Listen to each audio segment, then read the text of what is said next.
Welcome to Countryside Adventures. So sometime back, Colin and I we added this receiver hitch on the back of our Jayco 174BH, or as we call it, Outpost 174. So we just basically added that receiver hitch and we fabricated a couple of pieces of aluminum, and you can see it's very heavy walled aluminum.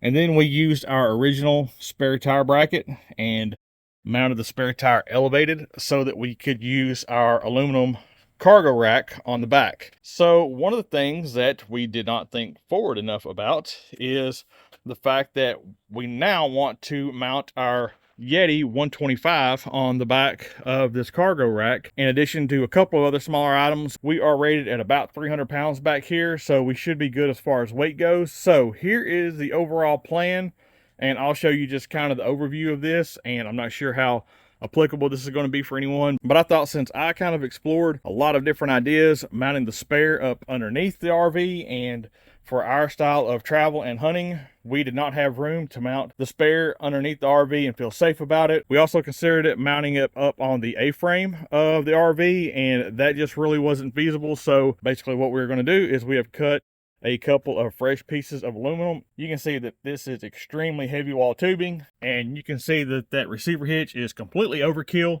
So I think for this little 14-inch spare, we're going to be more than sufficient. So we are actually going to raise this spare up about another 9 inches. So it's going to be fairly high up on the back of the RV to clear that YETI 125. I'm hoping aesthetically that it doesn't look just absolutely goofy. But with that, Colin and I have just actually ordered in a new set of aluminum wheels and some Goodyear Endurance tires for the back of Outpost 174.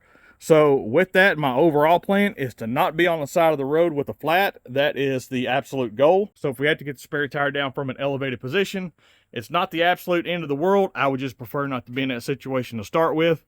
Like I said, just worst case planning. So as we kind of go along with this project, I'll show you a few details and just kind of how we set this up. And again, I'm not sure how applicable this is going to be for anyone's project out there.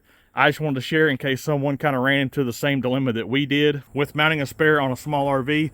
Maybe you could get a few ideas out of this and see what you could adapt over for your setup. So make no mistake about it, this is going to take a little bit of fabricating and some measuring and figuring out. Not a big deal. It's really not the end of the world. Again, just wanted to share in case you could basically adapt this over to something that you had going on with your project. And so we're going to get back to work, and then I will kind of share where we end up with this. All right, before we get these mounted up, just for comparison, there is our new aluminum post and there is our old post. So the shorter one there, you can see we're just about 22 1/4, and you can see we're going to be about 3 foot on these.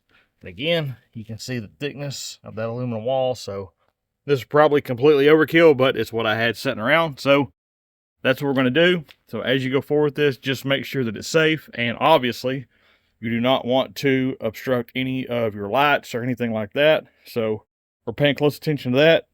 But we're going to go ahead and see if we can start getting this thing mounted up and see how it goes. And that is what we've ended up with. So you can see the spare mounted kind of towards the center of the camper.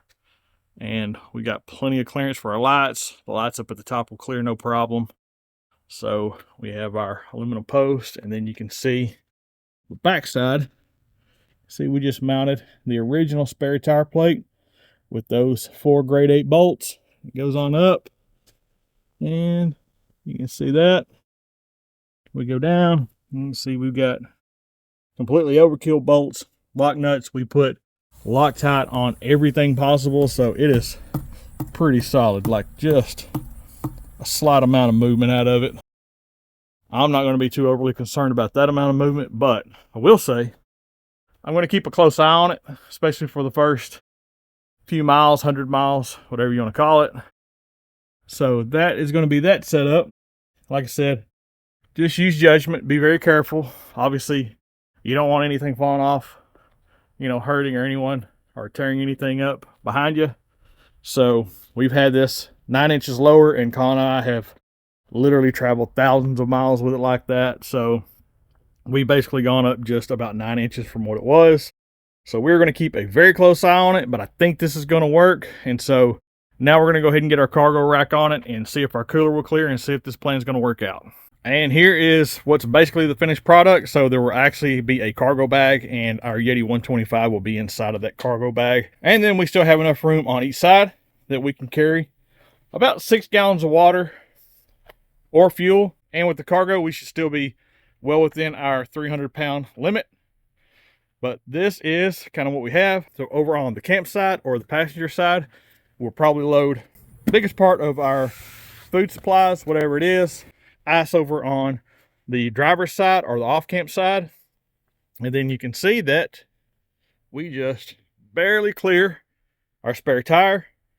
And so now, no climbing up in the back of the truck, handing food out to someone to basically run it up to the campsite of the camper. So one person can just stay inside of the camper, stock the refrigerator, whatever we got to do.